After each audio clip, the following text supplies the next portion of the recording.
Hello යාළුවනේ කොහමද ඔයාලට මම අද මගේ වීඩියෝ එකෙන් අරගෙන ආවේ මගේ ස්ටඩි ටේබල් එක ලස්සන කරගන්න මම මොනවද කරේ කියලා. ඉතින් බලන්නකෝ මගේ ස්ටඩි ටේබල් එක ලස්සන කරන්න කලින් තිබුණ විදිහ.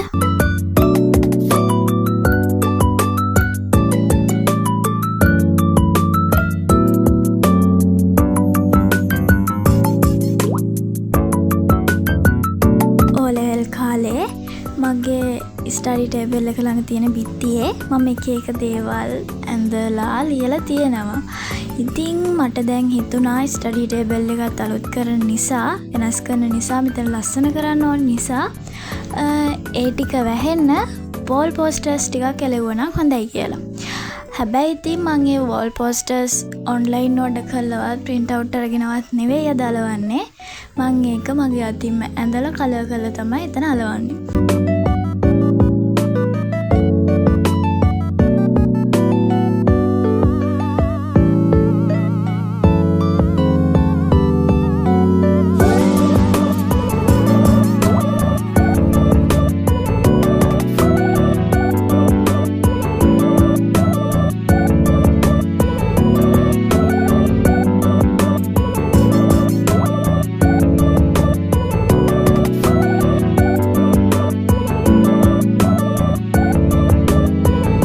සුදු A4 කොළ භාගයක සයිස් එකෙන් තමයි මම අද වෝල් පෝස්ටර්ස් අඳින්නේ.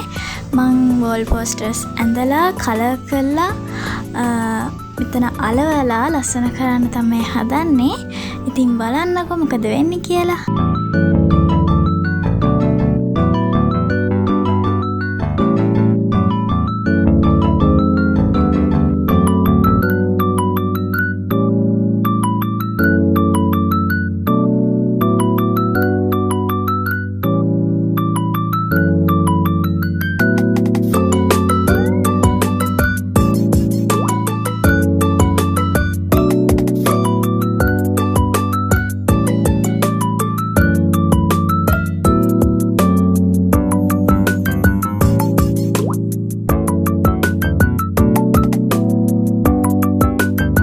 මේ වෝල් පෝස්ටර්ස් ඩිසයින් ටික ගත්තේ මම Pinterest app එකෙන්.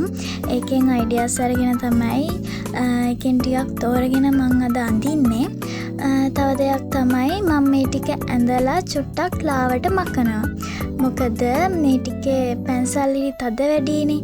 තද රඳින්න නිසා පැන්සල් ඉරි තද වැඩි. මම කලර් කරන්නේත් පාට පැන්සල් වලින්. එතකොට පැන්සල් ඉරි පේනකොට ටිකක් ඇත නිසා මම පැන්සල් ඉරි ටික මකලා තමයි පාට පැන්සල් වලින් කලර් කරන්නේ.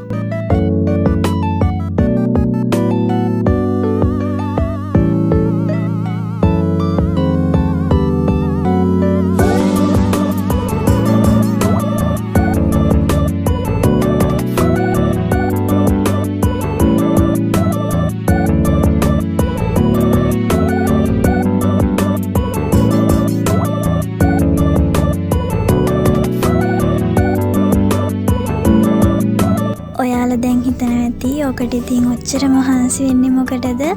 කලර් print එකක් අරගෙන හරි ඔන්ලයින් ඕඩර් කරලා හරි වෝල් පෝස්ටර්ස් ටිකක් ගෙනල්ලා අලවන්න පුළුවන් නේද කියලා. හැබැයි මං කැමතියි මගේ දේවල් තනියම කරගන්න. ගොඩක් අය වෝල් ඩෙකරේෂන් වගේ දේවල් ෂොප් වලින් ගන්නේ. හැබැයි මං කැමතියි ඒ වගේ චූටි දේවල් මගේ අතින්ම හදලා ඩෙකරේට් කරන්න. හැබැයි ඉතින් ගොඩක් අය ඒවට කැමති නෑ. ඒක ඉතින් කෙනාගෙන් කෙනාට වෙනස් වෙනවනේ. ඒ වුණාට ඉතින් මේ මගේ විදිය. තව දෙයක් තමයි චිත්‍ර අඳිනකොට ගොඩක් වෙලාවට මයින්ඩ් රිලැක්ස් වෙනවා. ස්ට්‍රෙස් රිලීස් කරන්න හොඳම විදිහක් තමයි චිත්‍ර අඳින එක. ඉතින් මම ගොඩක් කැමතියි මේ වගේ දේවල් කරන්න. ඒක නිසා තමයි මම හිතුවේ වෝල් පෝස්ටර්ස් ඔන්ලයින් ඕඩර් කරන්නෙත් නැතුව print out ගන්නෙත් නැතුව මගේ අතින්ම ඇඳලා මේක අලවනවා කියලා.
ඔන්න ඉතින් මං හිතපු විදිහටම මගේ වෝල් පෝස්ටර්ස් ටික ඇඳ ගන්න පුළුවන් වුණා.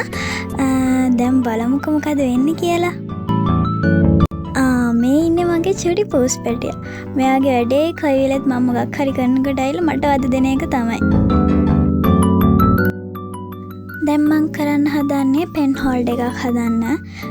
ඒකට මං ගෙදර තිබුණ පොඩි ටින් එකක් ගත්තා. ඉස්සෙල්ලම මම හාෆ් ෂීට් එකක් අරගෙන ටින් එකේ සයිස් එකට හාෆ් ෂීට් එක කපා ගන්නවා. ඊට පස්සේ හාෆ් ෂීට් එකේ චූටි ඩෙකොරේෂන් ටිකක් කරගන්නවා.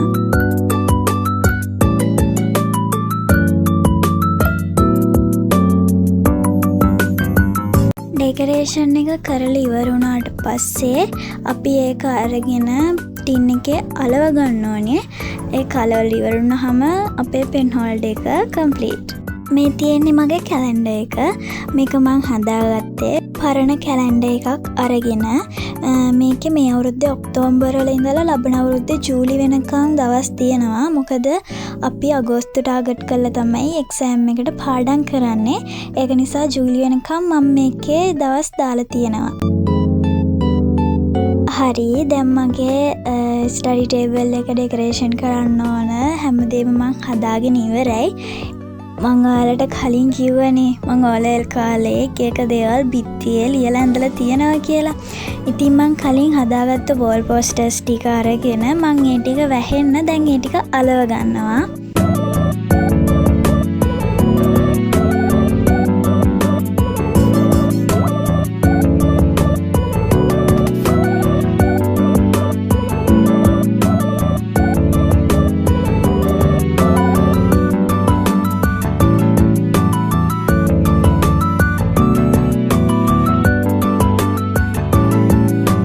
වෝල් පෝස්ටර්ස් ටික නම් අලවගෙන ඉවරයි.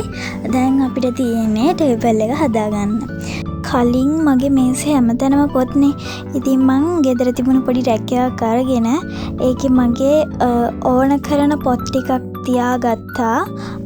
ඊට පස්සේ මං දැන් කන්ටිනියු වෙන ක්ලාස් එකේ ඒ ටිකේ පොත් ටිකක් තියාගෙන කටුකොල් ටිකක් තියාගෙන පෙන් හෝල්ඩර් ටික ගම් මකන කතුරු හයිලයිට් නෝට්බුක් ඒ හැමදේම තියාගත්තා. ඒ ක්ලාස් ටියුට් ටික ඊට පස්සේ පාස් පේපර් තව එක දේවල් සබ්ජෙක්ට් වලට ඕන පොත් තියෙනවනේ. ඒ ටික මම මගේ ස්ටඩි ටේබල් එකේ තියාගන්නේ නැහැ. ඒ ටික මම වෙනම තියලා තියන්නේ. මොකද නැත්තම් මේසේ මට වැඩ කරන්න ඉඩ මදි වෙනවා. ඔන්න එහෙනම් මගේ ස්ටඩි ටේබල් එක ලස්සනට හදාගත්තා. එහෙනම් මං අදට ගිහින් එන්නම්. ඔයාලා සතුටින් පරිස්සමින් ඉන්නවනේ.